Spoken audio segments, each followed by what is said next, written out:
All right, I'm here with Luke Scholl, who is the lead actor in The Big Break. I've done 11 of these meetings now, and it is now your turn to interview me. Yeah, the tables have turned. Avi Setton, it's your turn. Um, Writer, director, producer, cinematographer, Yes. editor. Not really editor anymore. You did a first pass at it, right? Yeah, Um, I convinced real editors. so, so this is a huge undertaking wearing all those hats. I mean, the amount of work it goes in just to write and rewrite and then coordinate everything, to produce it, to direct it, to be setting up all the shots. It's a lot going on all the time. And it's been a year since you shot this. Yeah. Uh, it's an insane amount of work, right? Why? The first question is why? Um, yeah, it sounds a little crazy. I've sorry, I just had a son and I can hear him crying in the background, but I think my wife got him. Um, There's your why. yeah, who was half of the crew. Yeah, it's a crazy undertaking. I think it was a series of just uh, compromises, basically just going down the line of coming to the realization that the only way I was going to really make a movie uh, the way I wanted to, or really kind of any like feature film, was just if I did it myself. And it felt like the right timing and all the elements were aligned. So it's something I've always wanted to do, and it's something I dreamed of from when I was 16, 17, 18 through my 20s. Something I kind of came to terms with in my 30s that like maybe this isn't gonna be my path. And then basically like before filming, a couple years leading into filming, trying to make slightly more um basically coming to the realization that I want to make films, and that is where my passion lies. And trying to do slightly more ambitious projects. And those kind of like caving in on me to the point where it's just like, all right, I'm going to write something that I know like it's going to get done no matter what. I'm not going to let anything stop me. And that's what this movie was. When you say the elements were aligned at this particular point in time, what do you mean by that? That's a good question. I don't know that they were aligned actually, or that they ever would have been. What I will say is I had written a script for the first time that I was really proud of, and um, I knew I could film it because it's really just four characters in one location. Um, I knew it was like actually something that could be done. So it's less about the timing, I guess, and more about getting to a point with my writing where I felt like this was achievable. I see. And so I know you've mentioned to me in the past, like you went through a phase in your life where all you were doing, you're just writing screenplay after screenplay. It's my And 20s. so is that what you mean? Like you got to a point where you became confident enough with the what you're producing, like I can actually make something like this, I'd be proud of it.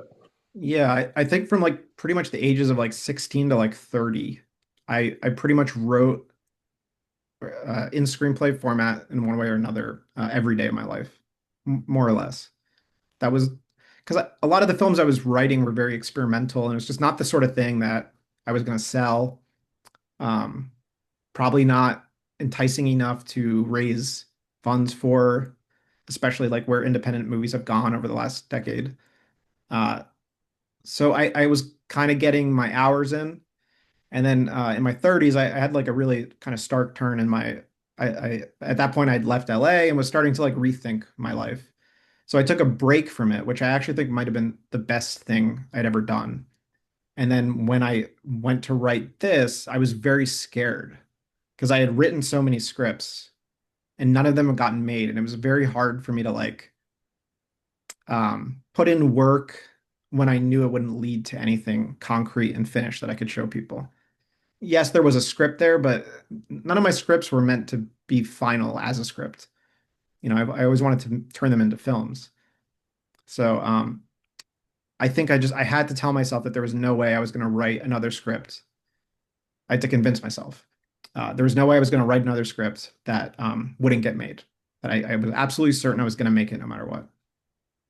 And how did you hold yourself accountable to that? By stripping down the story to like what I knew I could get. Um, like four actors, one location. Uh, I'd become comfortable enough with my equipment, which is kind of a separate story, but that is kind of what I was doing a lot of my late 20s, 30s. A lot of the equipment we shot on, I bought like 10 years ago, and um, at least the camera and lenses. And so I just become accustomed to being like a one man show in a sense. I used to travel a lot uh, to make like marketing type videos. It was just me, and I would bring this like giant luggage. It's very hard to explain. I don't even know.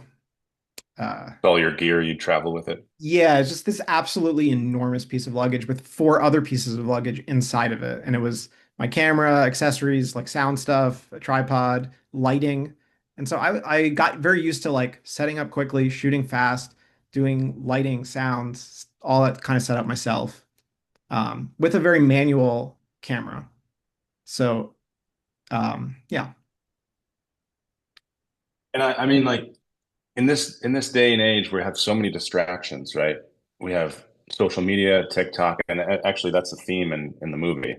yeah. Um, I'm curious, like, you finally made yourself do this. Like, how did you battle all those distractions and, maybe laziness or just anything that could keep you from doing it, procrastination? How did you get through that and finally do something? Because I know it's something I struggle with myself is, you know, just getting a project done when there's so many things that can pull your focus. I think again, it's like I can't emphasize how much this was like 20 years in the making, where it was I really had to convince myself that I wasn't going to start it, write anything, unless I knew I was going to see it through. And that took, you know, 12, 13, 14 scripts, many attempts at making a feature from when I graduated college all the way up until like my 30s, and even then trying to do like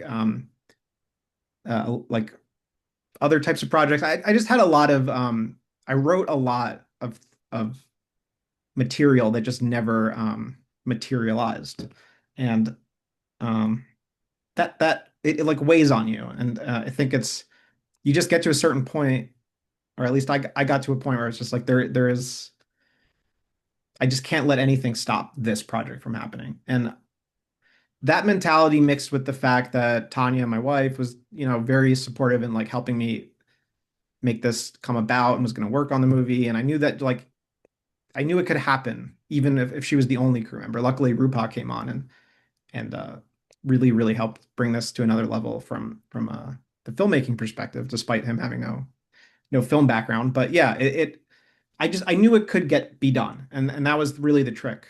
Um, I had never really written something where I was 100% certain that I could do it pretty much by myself with people I know, resources I have, and like I was 100% certain. And so I just never let, there were a lot of moments of doubt, but I just kept reassuring myself that I'm just going to keep going. I'm going to make this. And at least I get to say I made a movie. We knew at the time that Tanya was pregnant. I was like, for my son, I know soon I'm going to be very busy. I wanted just one last chance to see if this could be my career. It's what I always wanted. Um, so yeah, it's And it sounds like you made it like, one of the things they talk about with goals is like make it attainable. So this was like a yeah, single location, very low budget, yeah, hired people you knew, kept it really small and doable. So it sounds like that was a major part of like what made it actually work, right? yeah, yeah. I mean, I still think there's this whole other element that like this kind of magic happened. I definitely believed in the script and felt like I had good material that uh, was like a culmination of my writing. Um, but I do think, I had written at least Doug and Travis's roles. Chris is the only person I wrote the script for. I wrote pretty much all of these parts with people in mind. And Chris is the only one who actually started from like the inception of the script to coming on board as Doug. Um, but that was also a part of it is I thought at least that like I would have people like available. There turned out to be some complexities, but that ended up bringing you on board. It ended up bringing Trevor on board. Uh, I didn't really realize how like helpful Rupak was going to be. I didn't realize how good you guys were going to kind of get along, and just the whole there was this whole magic that happened, I think, that I really hadn't anticipated. I was Yeah. hopeful it wasn't going to be a complete disaster, but I didn't think I was going to spend the next year of my life like trying to see this through. Yeah. And you mentioned the pregnancy. So your Yeah. wife Tanya was pregnant throughout the shoot, Yes. and which was a secret. The cast didn't know. Um, why was it a secret? Did you want it to make sure it was going to be a healthy pregnancy first, or Yeah. you didn't want people to worry about her working long hours and being tired, or No, no, it was early on. yeah, You know, we wanted to make sure it's going to be a healthy pregnancy. gotcha. So it was only a few months in. Yeah. Yeah, there were a lot of funny moments there. I don't know if that had any with you, but I remember Tim specifically asking me, "Are you ever going to have kids?" And that was a very awkward conversation Yeah. to try to fumble through. And Rupak and I talked about this a little bit in our interview, where there were lots of hints. Actually, I don't know if it was in the interview, but I talked to him about this, where he was like, in hindsight, I saw all these things uh, like we had a drink at the after the shoot. I think you were gone at this point. It was just the three of us, me, Tanya, and Rupak, and Tanya didn't have a drink, and like there were little things that were suspect. Yeah. But yeah, Okay. you know, Um, and you also mentioned this. Okay, so you kind of grew up in somewhat in the business. Like you had a small part in Wet Hot American Summer as a stand-up. yeah, Um, so you initially wanted to be an actor, and yeah, then you went to film school, NYU, which I yeah, was fortunate enough to be in one of your projects like 16 years ago. yeah, Um, which I never really, and yeah, and then you left the business. You went and worked for a tech company, Google, right? yeah. Um, when you did that, what did you feel like you just needed a break, or you needed to make money, or you you thought that would be your career, or what was going on in your head with that? Um, well, first it was like a series of happy accidents, I think, in a lot of ways that brought me down there. But also in the time from film school to working in tech, I had lived in LA for a few years, tried to work in film. Uh, I did work in film. I mean, I worked on like reality TV series. I worked as a script supervisor, as a grip. Like I had a lot of like just kind of every type of role you could find on commercials, TV shows, some independent movies. So I did that lifestyle and realized how far away that was from like wanting to actually make my own films.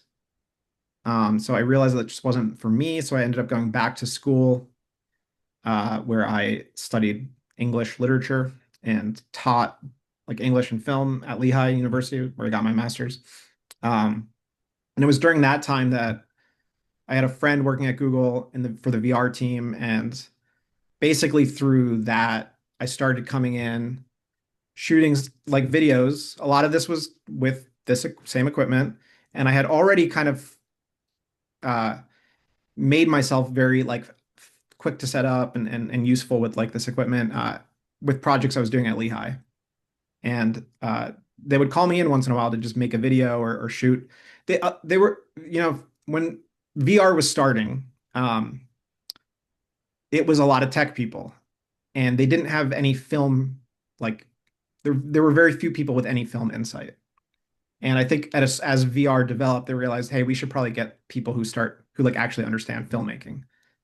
And so I was just kind of lucky enough to like be a part of that. But yes, it was definitely like I was pretty much broke my whole life, and definitely like getting having some money, getting validation, having like a real career was just kind of like a shock for me after after working in LA and struggling there and being essentially like an adjunct professor.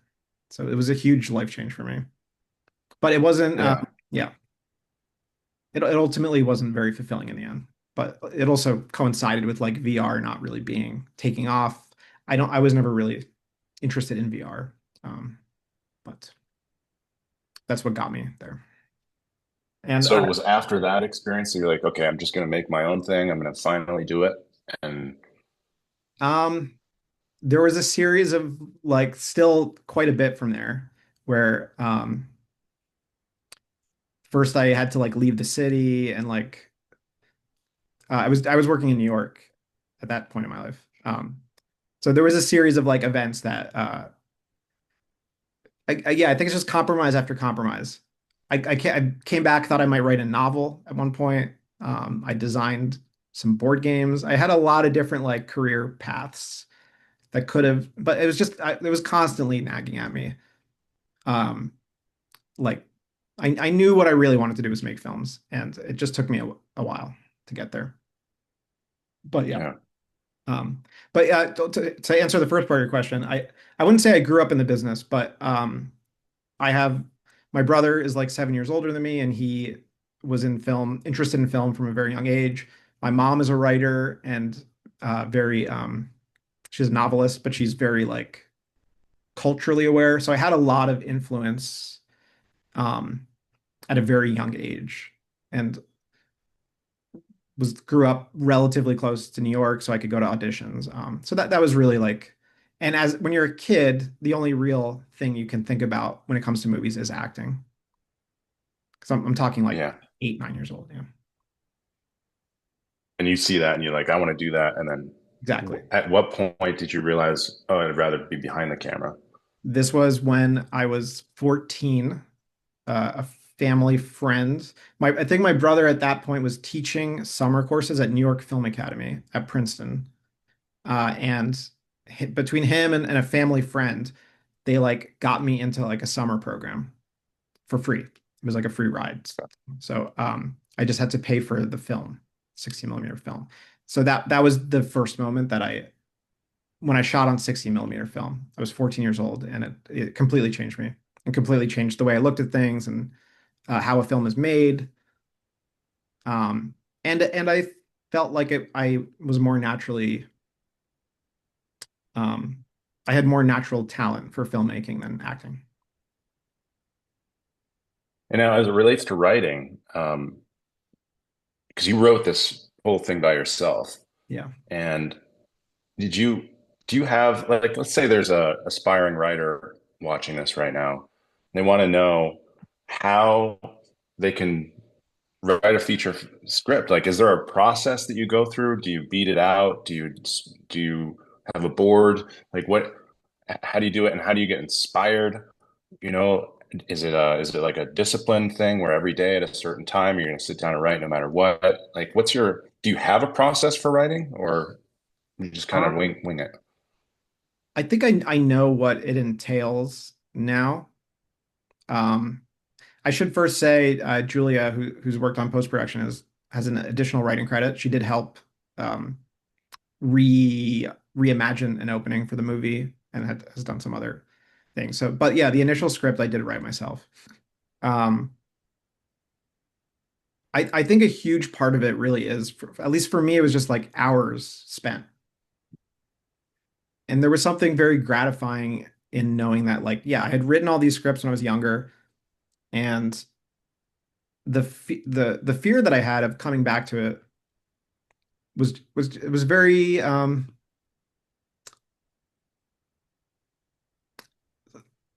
it was a big shock to me that like not only could I still write, but I could actually write significantly better than I had when I was younger. So I think there's a huge element here that's just there was an element of patience and me just willing to return to something that I was kind of scared to do at a Do you time think in it's my like life. a growth and life experience helps too? Just Exactly. having that time to, Yes. Yes, working in all these different industries, like that's a huge part of this is that I was so absorbed in film. I mean, I was very entrenched in film culture as a kid. I went to film school. I moved to LA. Like I was just constantly surrounded by film. So just to get my life to experience other things, it was just hugely beneficial, I think, for me as a writer. In terms of process, really the most important thing for me is to form a routine, get up early in the morning, and just write every day. And that for me has always been the key when I work on a project is the more I can condense the time together, the more days in a row that I can work, the better the outcome, or at least the less time overall spent, if that makes sense. Because if I've also tried to write things over the course of a long period of time, and just the process of getting back up to speed of where you were is very time consuming. So I personally like to write in bursts where I'll, at this point in my life, now that I'm not writing every day, I will only like kind of write if I'm working on a new project, um, which I have started a new one, which I'm hopeful that will come about. But this has really tested my. I wrote half a script, which is very unusual for me, and just kind of stopped. And I'm realizing how much of this is like I have to write. So the answer is I'm really still figuring it out because I've only really successfully made one movie. I wouldn't. I guess I've written a lot of scripts, but they were very experimental and me kind of just discovering my own voice. Yeah. Um, so your crew consisted of two people, Yeah. both of whom are related to you, your wife and your brother-in-law. Yeah. Uh, and you had never worked with them before in that capacity, right? Like on a film set. No, not on film set. No. They had never stepped foot on a film set. What was that experience like? I mean, people say, don't work with your relatives and Yeah. and then especially on something so intimate and stressful as a film set, long hours, you're around each other all the time. You got to deal with problems on the fly. Take us through that. What was that experience like? Well, Tanya and I have worked together in other capacities. Like we design games together. Um, so I think we have very like different ways of thinking. So we actually work very well together when we're kind of able to focus on a project, on a creative project. She's very good at I don't have like a sort of business mind, I don't think. I'm not very good at organizing my thoughts. You can tell like just the way I kind of speak and think, I think is very scatterbrained. And it's probably the way I used to write. And so I've had to find a way to like formalize that. But Tanya's very good at like she's very organized, very good at like keeping things together. So she's a great like she was a great producer, somebody to help like kind of plan everything and make sure everyone gets 3 meals a day and what are the different meals we get and like just things that I really didn't have um the capacity to even think down because I was trying to take on so much. So she was a fantastic producer from the beginning. And then she also contributed a lot from she was a production designer. She helped a lot with thinking through just because we're around each other all the time. So being able to just constantly spitball and talk about these things is just it really helps a lot. So yeah, I don't know if she like if we made a film with like a real budget, would she come on board? I have no idea. I think we talked about that for a little bit, and I don't think she knows. We'd have to see. But at least in this capacity, when she knows that she's kind of needed and she's good at learning new things and very very she was very like encouraging for me to get this to see this through. So yeah, it wouldn't this movie would not have happened had Tanya not really pushed me to do this. There was a very decisive moment which we talk about in our interview where we were having like drinks or something at this restaurant and we were just going back and forth as to whether or not we were going to 100% do this. So this was a moment of doubt because I had finished the script and as we were debating whether or not to book the Airbnb because we were like as soon as we book this, this is like set in stone. Uh, so we decided to do it, and it was very much her like encouraging me. And then Rupak, Awesome. yeah. The other thing I'll say is about Rupak is I think a lot of this is very similar to you, honestly. It not in the sense that I haven't known Rupak like very well. Um, like we did travel to India together, and but he lives in Chicago, so I don't see him very often. I had no idea how he would like be on a film set. in a similar way, like I had, I mean, I knew you were a talented actor 15 years ago. Enough so that I sought you out.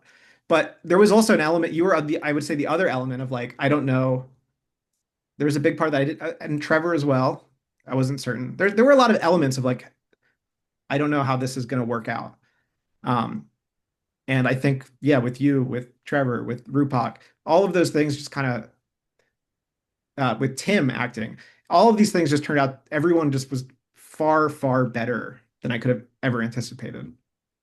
Um, Yeah. Can you elaborate on that? Because Tim, one of his questions is, yeah. what was it like working with the new actors on set?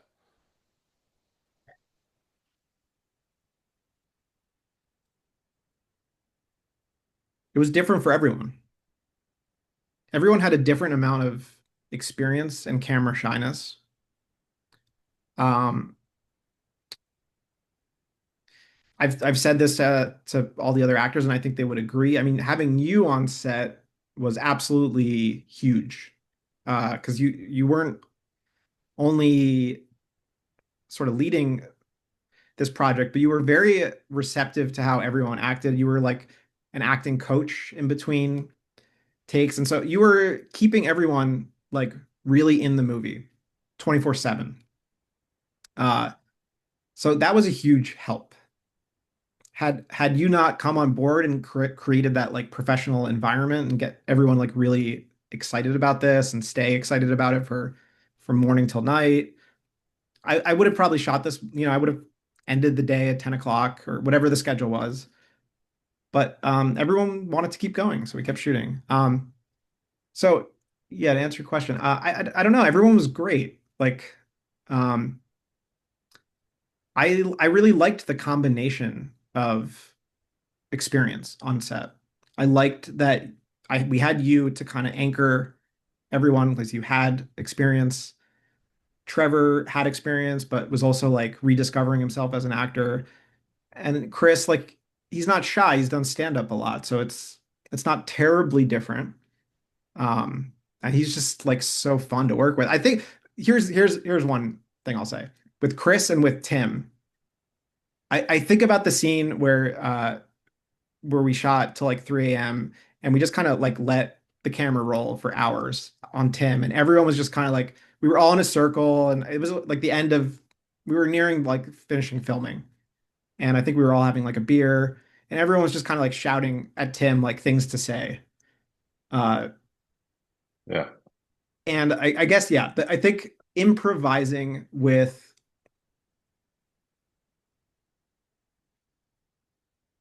like Chris and Tim, I don't know, it's different. There I didn't know what I was going to get from them. And so that was fun. With you, it was very different. And with Trevor, I think different as well, where I think about the scene where you wake up very angry. And that was one of the most fun scenes I ever had directing. You were just so receptive and so good at like um taking direction. So it was different, fulfilling in different ways. Yeah. Well, along the same lines, another question from Tim is, what scene was the biggest surprise for you while shooting? When you and Tim, Charlie and Alan have their emotional scene. Yeah. You weren't That expecting that, like it to actually work, or?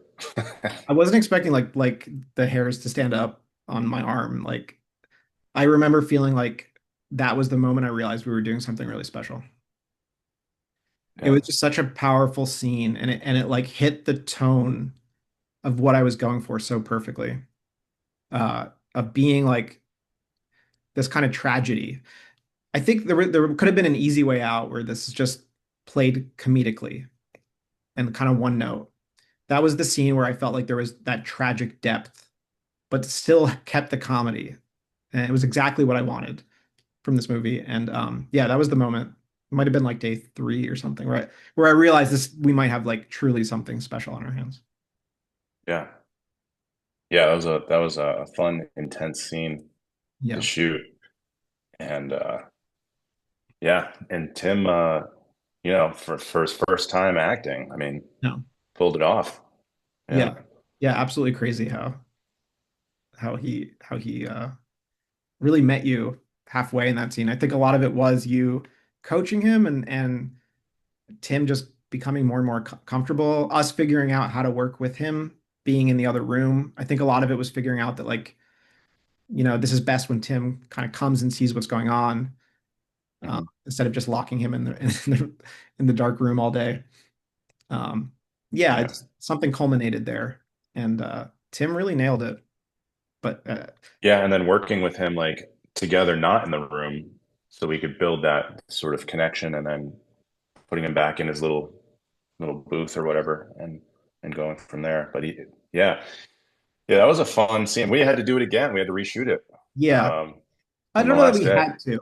I don't know that we had to, but I think part of it was like because that scene was so perfect and the lighting wasn't ideal when I looked at it, that I felt it was worth the time to reshoot it. Um, Now that I have like editors on board, I don't even know which one we're going with at this moment. But Nice. You I have can at least say options. that Yeah. the first takes are now more like we can consider them more because they can be brightened basically. Hmm.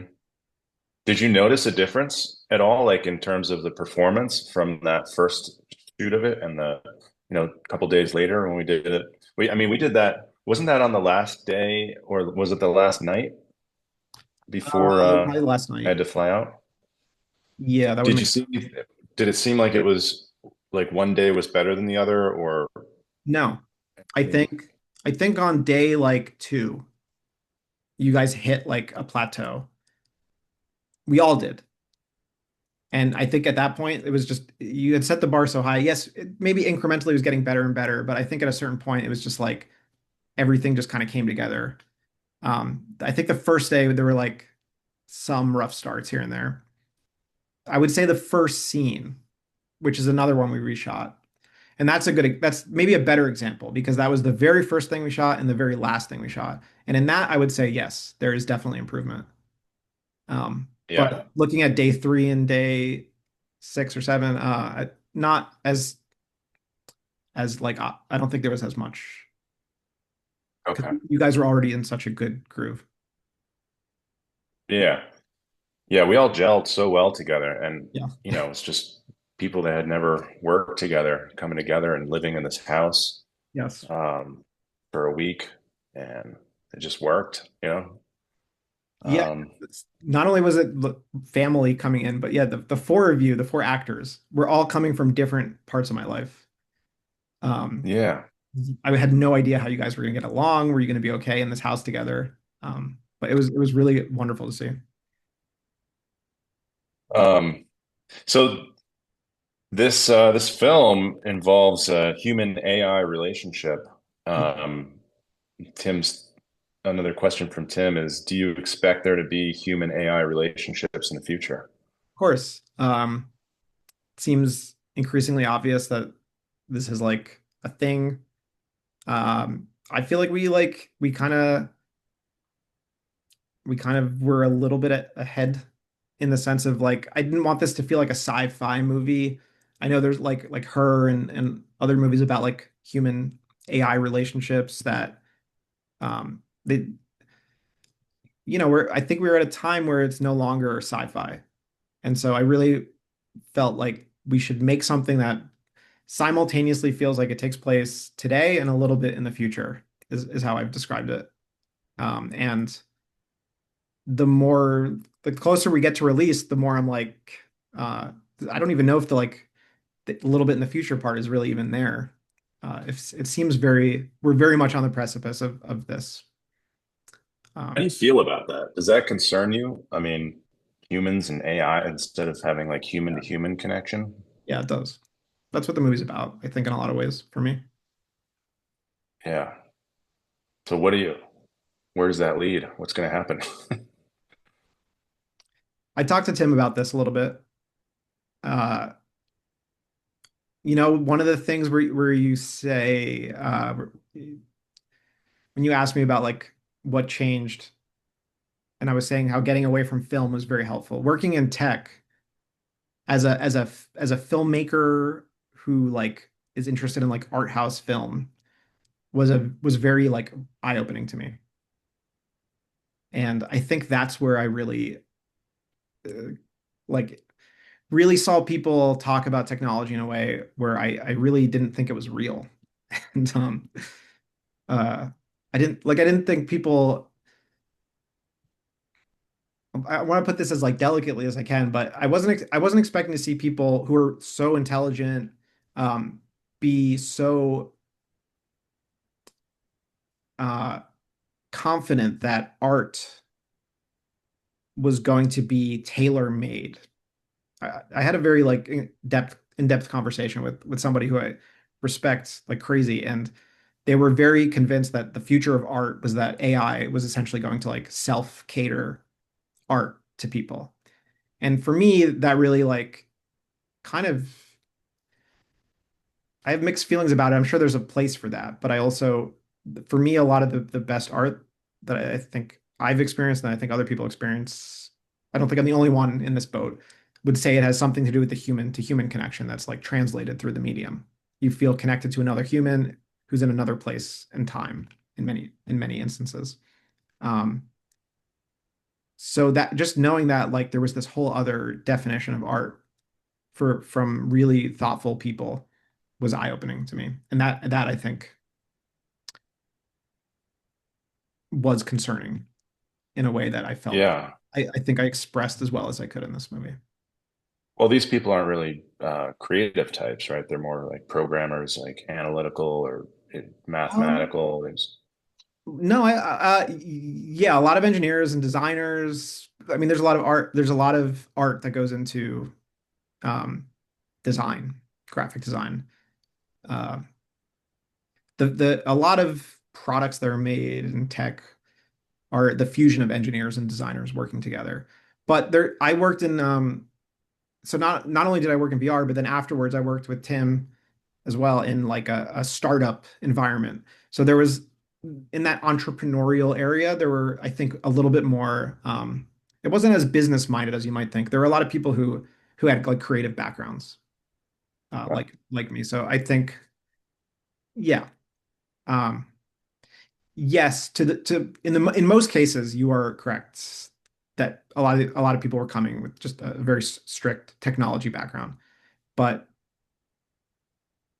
so even the creative people in that field are sort of I don't know what you'd call it, nihilistic about the future of well, creativity in I art. shouldn't. Like, I'm thinking about one specific conversation, so I don't want to like overshadow or like speak to like a bigger population in any way. I was also in like kind of little pockets in at Google, and there were like very much the like the VR team was like kind of the cool team to work at that time, and Area 120 where the startup area was very like not representative of the rest of Google.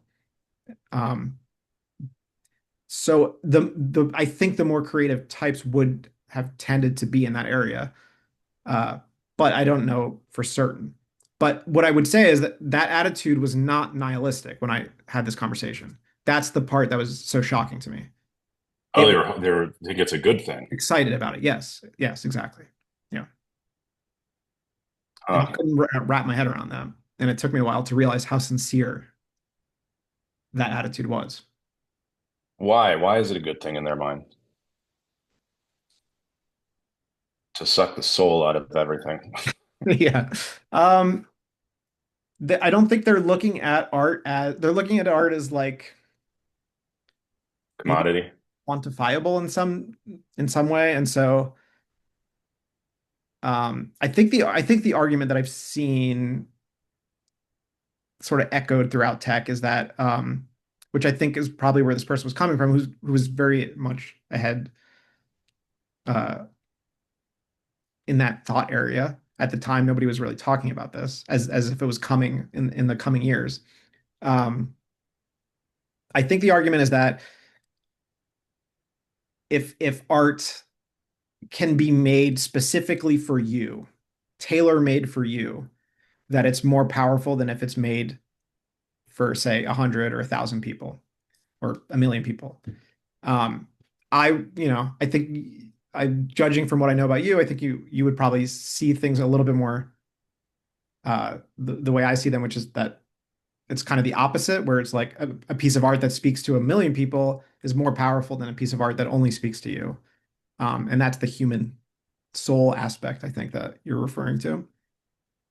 I think the artist, when they're creating something, if it speaks to them, it's like the most powerful. If you're doing something that you're passionate about, you're creating a piece that, has meaning to you, that tends to, as opposed to like art by committee, where you get a whole big writer's room and then kind of everything Yeah. gets, you know, dialed down um, to please more people. But yeah, it seems like, yeah, I don't know, tailored to the individual, Well, like pandering. that's a good point that you bring up that like a writer's room is kind of trying to make it more accessible to more people. So that's an interesting point that you make that I think actually kind of contradicts what I was saying. But I do agree with you that I think there's many different ways of consuming art and entertainment, and those two words and those two things are very interchangeable in many ways. Um, I think a lot of people don't really watch or experience something for art.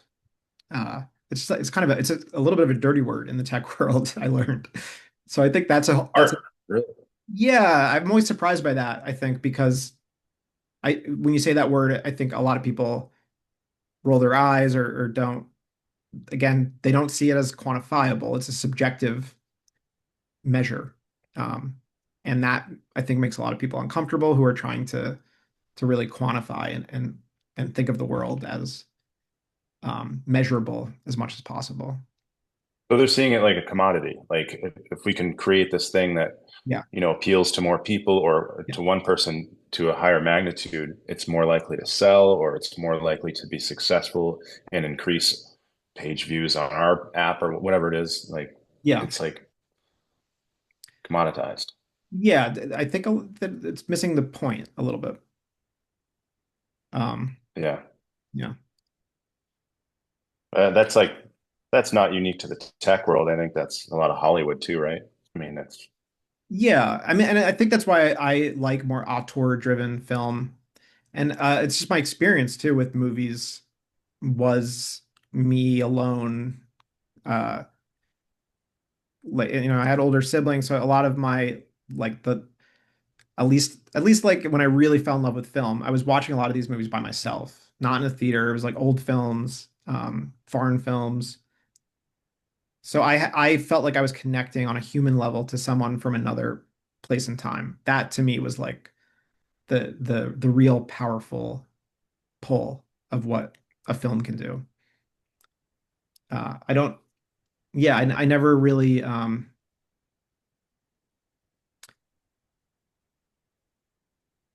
maybe the right way to look at that, the writer's room notion, and having multiple writers, it's not a bad thing, but I do think the more voices you put together, maybe the more people you can bring in, but I think the less it becomes harder to get a very, very deep connection. And that very deep connection comes from usually what I think you're saying is somebody putting their everything into something and somebody else feeling that in some way. You actually transfer the feeling. yeah. I don't know how Speaking of exactly. deep connections, this movie deals with like a lack of connection between individuals. And how do you personally find a deep connection with someone? Yeah. Because writing is a very, you're isolated when you're doing that, editing. Obviously directing is collaborative, producing, but like I guess on a personal level, like how do you connect with other people? I have very few people in my life that I feel very close to. Um, I think that maybe that happens to everyone a little bit as they get older, but maybe maybe I think that's my way of dealing with it is that I just keep very few people very close to me. I don't know if Yeah. that's a good thing or not, but that's how I deal with it. Yeah, because it's really Well, that's hard. pretty, that's pretty common, right? Especially as you get older, Yeah, and it becomes quality over quantity. exactly. Yeah. So with those individuals, do you like, how do you make time to like connect with them? Well, I think there's the personal and um, like there's people that it's not about making time. It's about finding, for me, finding like ways to integrate uh that into your life.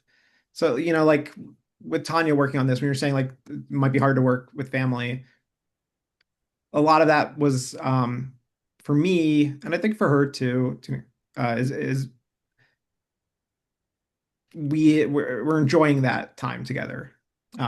So if it's integrated in some way to like where it's helping one of us or both of us, um, that becomes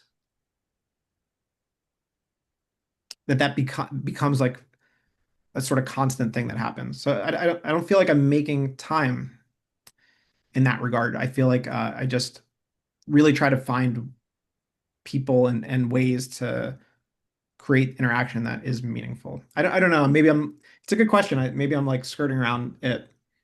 It might be just a way of me saying that like my professional life and my personal life are very like fused together for better or worse. Mhm. Yeah, and I mean, I, I think you can make the argument that like a project like this, where you're working on it with your wife, Yeah. you're creating something together. That's very meaningful.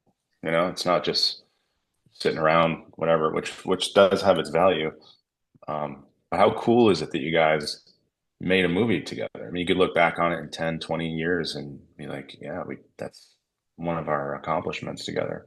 Yeah, it's one of the big reasons that I wanted to do this was to show our son something that like, hey, this was us. This is what your dad wanted to do his whole life. If it doesn't lead to a career, at least I have that.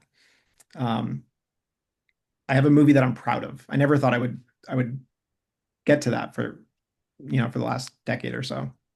Um, but also the way that I wrote this, I now consider you a good friend because this week was so special, but the week of filming. But I originally wrote these parts for people that are pretty close to me. Um, so I originally had thought this would be I would know everyone, and a lot of people would know each other. So because of the way events happened, uh,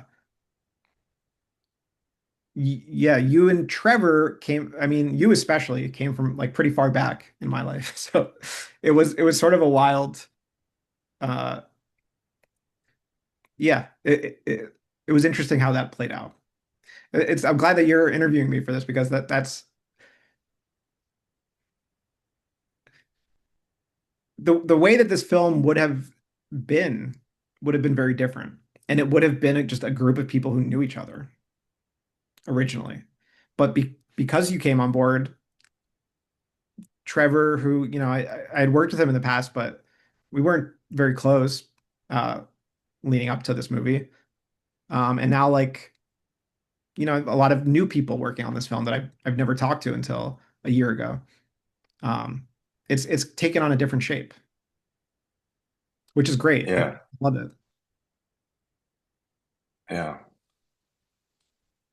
So you have a son now. Yeah.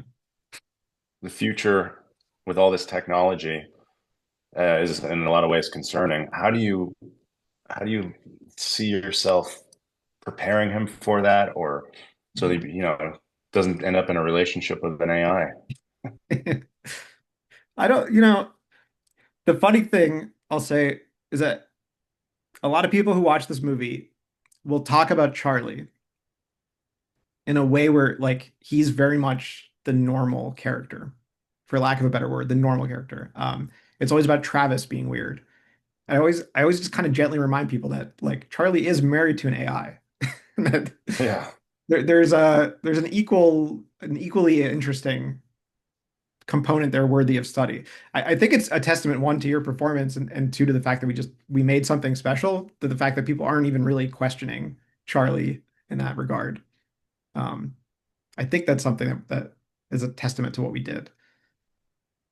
Um, so I guess what I'm getting at is like I don't know that that I'm in any way trying to say like nobody should have a relationship with an AI. I don't think that's. I don't think that's like any kind of statement. Or what is the right type of relationship with an AI if you're going to have one? I don't know. I don't want to go into that, but yes, I do personally feel that technology is in a kind of a scary place right now. I have no idea how I'm going to protect my son. I'm going to play it day by day. I think it's as long as I keep it at the forefront of my mind and really try to find ways to translate um, that I will something I'm gonna have to figure out. Yeah. Uh, I got a couple questions from Chris, and then we can wrap it up if you want. Yeah, sorry, this sound Um, please. how long does it usually take to come up with a title for a movie? That's a good question actually, because um sorry about this. Uh the original script was called Alan, and I didn't know the title until like several months after filming. Um sorry, my curtain, my light is like right in my face. That's all right. Apologies. We're almost done. No, we're good now. Yeah, there's no great answer to that. I don't think about titles until like well after. I originally called it Alan just because anything that deals with AI previously has always been called the usually the character, or it's like her AI. There was one also in like the late early 2000s. It was just the name of the person, the AI character. So I kind of did that by default, and it wasn't until later I was like, that's not the right title for the movie. Um, so it doesn't necessarily take me a long time. It comes naturally well after the script is done, usually. Yeah. Are there any other projects you would think about revisiting? Yeah, that's the other nice thing about having a big library of work I've done is that as I continue to work, I'm drawing from a lot of these things because in many ways they were never realized projects. They were never projects that were quite finished for me. So yeah, the script I'm writing right now is taking many threads from past scripts and just kind of like placing them together in different ways. I have a feeling that that's how I'm gonna write moving forward if I'm lucky enough to keep writing. That I'm just gonna pick and pull from a lot of my past projects. Gotcha. I have a random question. That camera in the background, it looks like the camera we used to shoot the big break, right? Is that always set up, or did you do that just for these interviews? Just for these. What's that? Just for these. Oh, okay, yeah. I was like, this is the only Um, where I could get like a bookshelf, and I knew I was gonna do like 12 of these in a row. Um, you were right though. You told me the sun was gonna hit my face, and it is now. But yeah, I don't have a great like lighting setup here, so now I it's know. all right. I think we did it. We pulled it off. Is there anything else you want to say or mention about this project, your life? Anything you think would be important to know? Um, I think you, Luke, wrote something that I think everybody contributed in a way. There are a couple of moments throughout this process and things that people did. I think of like when Trevor kind of made everyone go in a circle at the end of shooting and just like told everyone to say their favorite thing. I think of the email that you sent when we were done filming that just like really explained like how much that week meant to you. Um, and if anything, these like 12 hours of interviews that I've done now is a really nice recollection of that week. Like clearly that week was really special for everyone who was there. And it's really nice to just have this on record. And if people do actually dig Yeah, into this, they can kind of just see why this movie worked out the way it did with the resources we had. It's just because something really special happened. I can't quite explain it, but it was the right people in the right place at the right time for the right amount of time, where we really pulled off something truly like I've said this before, but it's very rare in my life where I've set out to do something ambitious and it actually turns out better than what I had anticipated. this might be the only time in my life where truly just everything kept spiraling in like a positive way. And I really believe there's something special here. And I've said this time and time again that it really is, it comes from the four performances. You, Tim, Trevor, Chris. Like it's just four amazing performances that we somehow all pulled off together. Uh, so I hope Yeah, people but get it. I gotta say, we can't sell yourself short here because, as the leader of this whole thing, you arranged it, you inspired everyone, you believed in us. So I want to thank you for that and just giving me the opportunity to be a part of it and remembering me from all those years ago and reaching out and, and just having the balls to do something like this. It's a big undertaking and you did it and you're sticking with it and that is really cool. So thank you for that. It's an inspiration. Thanks, Luke. Yeah, that means a lot. Yeah. All right. Well, thanks, Avi. This has been great. Thank you, Luke.